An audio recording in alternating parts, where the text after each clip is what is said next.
Pues ya ha explicado el señor ministro de Justicia el alcance de la derogatoria de un decreto que penalizaba el porte de la dosis personal. Naturalmente la venta, la distribución sigue penalizada en el Código Penal. Dice el ministro que está obedeciendo un mandato de la Corte Constitucional. El expresidente Iván Duque en su momento pues decidió penalizar la dosis personal. Lo que han explicado los funcionarios del gobierno, el presidente de la República y su ministro, es que llevar a la cárcel al consumidor no soluciona nada. No piensa lo mismo quien precisamente tomó esa medida como carácter de lucha contra las drogas en los parques, en los colegios, alrededores de los centros comerciales, en fin. Señor expresidente Iván Duque, gracias por atendernos. Buenos días. Muy buenos días, Julio. Un saludo muy especial para usted, sus compañeros de la mesa y toda la audiencia de la W. ¿Por qué usted encuentra inconveniente la decisión que ha tomado el gobierno? Julio, una aclaración, si me permite. En la introducción que hacía usted, ahí mencionaba que nosotros en el gobierno quisimos penalizar la dosis mínima. Y yo quisiera sobre eso hacer una aclaración. El decreto de 2018 lo que buscó fue desarrollar el Código de Policía y básicamente bajo el criterio de la despenalización o descriminalización, donde el consumidor no va a la cárcel, lo que se buscaba era fortalecer la capacidad de confiscar las drogas en las calles. Y se hace la confiscación y se pueden imponer multas administrativas. Pero lo interesante de eso también, Julio, es que muchos de los países que, por ejemplo, el actual gobierno enarbola como ejemplos, caso Portugal o el caso de España, que usted lo conoce muy bien, tanto en Portugal como en España, hay decomiso y también hay sanción administrativa, entiéndase multa, no penalización, a quien esté portando en espacios públicos alucinógenos. Quien supera las dosis permitidas puede entrar a un proceso de judicialización.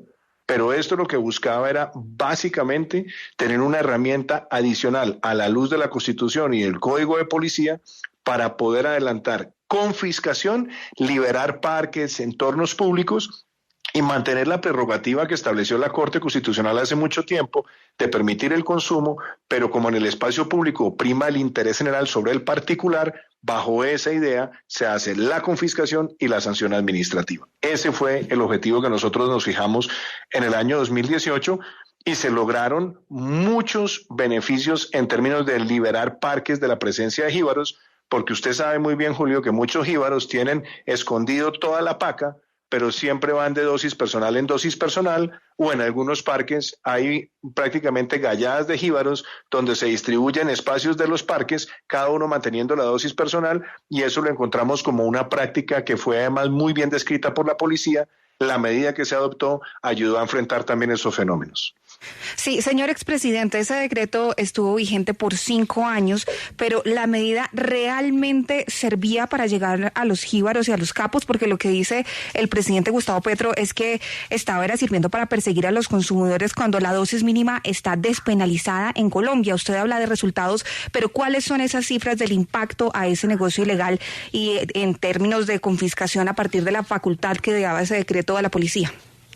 ¿Quién pregunta, perdón? Marcela, yo creo que, desagregando la pregunta, primer aspecto a tener en cuenta, inclusive los países que han sido mucho más avanzados en despenalización, y por eso cito el caso de Portugal y el caso también de España, usted sabe que en esos países, en el espacio público, a usted la pueden requisar, si usted tiene droga, se la quitan y le pueden imponer una multa, dependiendo de la cantidad. Hay unas dosis que están permitidas por ley en el sentido de consumo. Si usted la tiene en el espacio público, tiene la sanción, pero si usted excede esas cantidades, puede entrar también a un proceso de judicialización bajo la idea de que hay una presunción de comercialización de drogas. Entonces, eso es muy importante como primer punto. ¿Qué se logró en Colombia y cuáles eran las preocupaciones grandes de la familia colombiana? Los parques y los entornos escolares. Y si usted mira el balance de lo que fue 2018-2022, fueron más de 25.000 parques en todo el país que fueron liberados, digámoslo, de ese acecho y sobre los cuales se hacía además supervisión y algo que fue muy bonito, con una gran colaboración de las familias de los barrios, que le decían a la policía, ojo, que mire, aquí están vendiendo y demás, y eso permitía liberar esos entornos. Le daba claridad operacional también a la policía. Y el sistema de multas era un sistema muy efectivo, y lo que más le duele al jíbaro, más que llevarlo al CAI, que la detención y demás, lo que más le duele es la confiscación, porque le están quitando el negocio. Entonces, sí se debilitaron muchísimas de esas cadenas. Eso nos permitió también después llegar a ollas y hacer un programa masivo de desmantelamiento de ollas.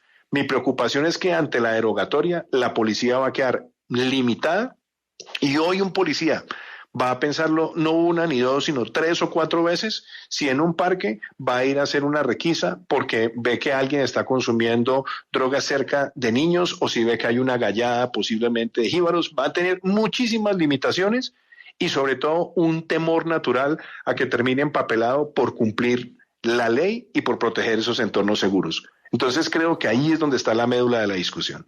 Sí, a propósito de eso que usted menciona, expresidente, sobre los parques y los entornos escolares, pues el ministro explicaba que esto quedaría, o esa regulación de los espacios donde no se puede consumir, queda en manos de los alcaldes y gobernadores que están en este momento, que entran en este momento pues a su periodo. Y yo quisiera preguntarle si a usted le parece que eso es suficiente, es decir, que ellos sean los que regulen ese consumo en esos espacios.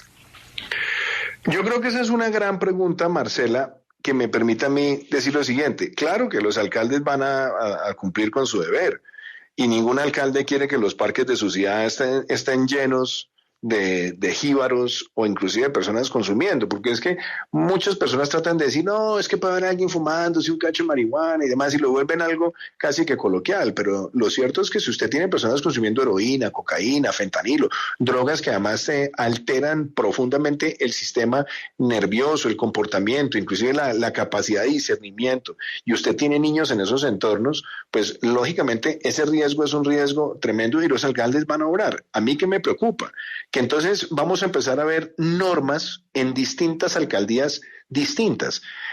Aquí en una ciudad se aplica de tal manera, en otra de otra manera, y el problema es que la policía de Colombia es una policía nacional. Entonces, imagínense un policía que tiene que hacer en 2 o 3 años, moverse en 2 o 3 ciudades. ¿Cómo va a hacer para aplicar la medida? Cuando sabe además que hay una derogatoria que viene desde el gobierno nacional. Eso genera además unos vacíos normativos, una proliferación de medidas y de sanciones y de orientaciones y de directrices tremenda, cuando lo que teníamos era algo muy sencillo. En el espacio público, que es de todos, donde prima el interés general, no puede estar circulando droga ni para comercialización, ni para aporte, ni mucho menos para consumo, porque ahí prima el interés de toda la comunidad. Y entonces tratan, por ejemplo, algunos funcionarios de ir al caso de los habitantes de calle. Claro que el caso de los habitantes de calle es distinto, pero el manejo de los habitantes de calle también obedece a muchas de las políticas que los alcaldes tienen para ayudar a recuperar a muchas de esas personas que están en adicción crónica, a que puedan tener por lo menos un acceso digno a la salud para enfrentar una situación que es absolutamente patológica.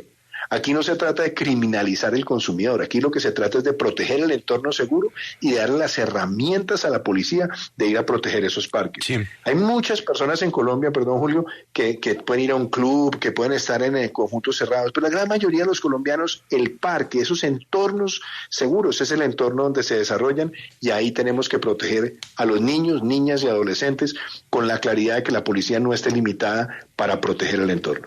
Presidente, usted dice que con esta decisión, la policía se queda sin marco jurídico para actuar, pero sigue vigente el Código Penal y sigue vigente la Ley 2000 de 2019, que fue la que en su momento tramitó el senador Rodrigo Lara y que permite precisamente que la policía actúe y se prohíba el consumo de estupefacientes en ciertos lugares específicos, en parques, cerca a colegios, etcétera.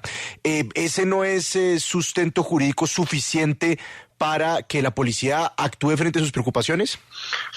Pues Lucas, como dice alguien del abogado del sombrero, pues frente a la derogatoria, pues bueno es por lo menos tener algo de mecanismo que permita tener la legitimidad para lograr de la fuerza pública.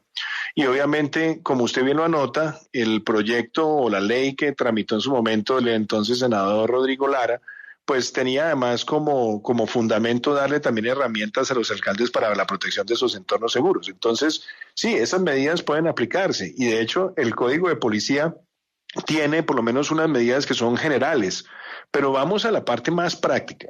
Y es, hoy en día, ¿cuál es la consecuencia del decreto? Hoy en día ya no se pueden decomisar drogas en las calles que estén a nivel de dosis personal. Y el problema, vuelvo y se lo digo, los jíbaros entienden eso y los jíbaros lo que hacían eran los parques, esconden el resto de la paca y manejan de dosis personal cada venta. O se distribuye en el parque en galladas. Entonces, hoy en día, esos jíbaros que andan de dosis mínima, no se les puede confiscar la droga. Esa es realidad absolutamente clara derivada de esto. ¿Que pueden los alcaldes tratar de enfrentarlo implementando la ley del doctor Lara o tratando de dictar medidas particulares? Sí, seguramente lo van a hacer porque ellos no quieren perder esos entornos seguros. Pero lo cierto es que desde la óptica de un policía y de la institución policial, yo creo que esto lo único que genera es una gran desorientación y eso va a coartar y va a hacer que el policía piense varias veces si va y protege un entorno, si puede hacer o no un decomiso, si puede o no hacer una requisa, y yo creo que eso es una herramienta que se debilita en detrimento de la familia colombiana. El ministro dijo aquí en la W que eran 500.000 sanciones. Señor presidente, ¿va a tener que devolverse el dinero de los que pagaron esas sanciones? ¿Usted cree que esas 500.000 sanciones en algo modificaron la salud de los colombianos? A ver, yo creo que la pregunta, Julio, es muy interesante, porque yo le hago una pregunta.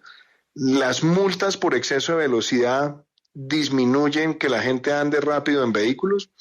Posiblemente no, pero por lo menos es una medida que se aplica con claridad porque se está poniendo en riesgo la vida de terceros o la integridad de terceros o un entorno general.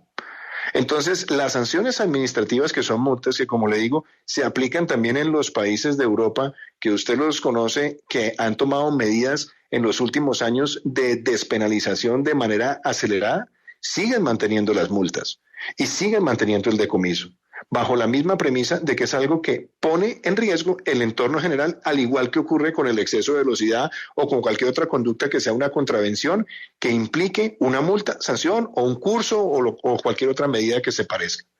Entonces, ¿qué recupero yo, qué resalto yo de las medidas logradas entre el 18 y el año 2023? Más de 25.000 parques y entornos seguros que han sido liberados y que tienen una presencia permanente de protección para niños, niñas y adolescentes. Y lo otro, que también da el mensaje de golpear el núcleo del negocio del jíbaro, que es la droga, porque se la decomisan. Y esa sí que le duele al jíbaro. Cuando al jíbaro no le puedan decomisar, el jíbaro hace su agosto, hace su diciembre, no le importa si lo llevan al CAI un rato, no le importa si lo detienen, porque él sigue manteniendo el negocio. Pero el decomiso le quita la esencia de lo que él administra como negocio y yo creo que es ahí donde se está generando un gran debilitamiento del accionar de la fuerza pública. Señor presidente Iván Duque, gracias por atendernos. Si no volvemos a hablar, aprovecho para desearle a usted y a su familia una feliz Navidad y un próspero 2024. Lo mismo para usted, Julio, para su familia, y un saludo muy especial a toda su mesa de trabajo y a toda la audiencia de la W. Ha sido un placer. Muchas gracias. Acompáñenos en el canal de YouTube @Julio Sánchez Cristo Oficial.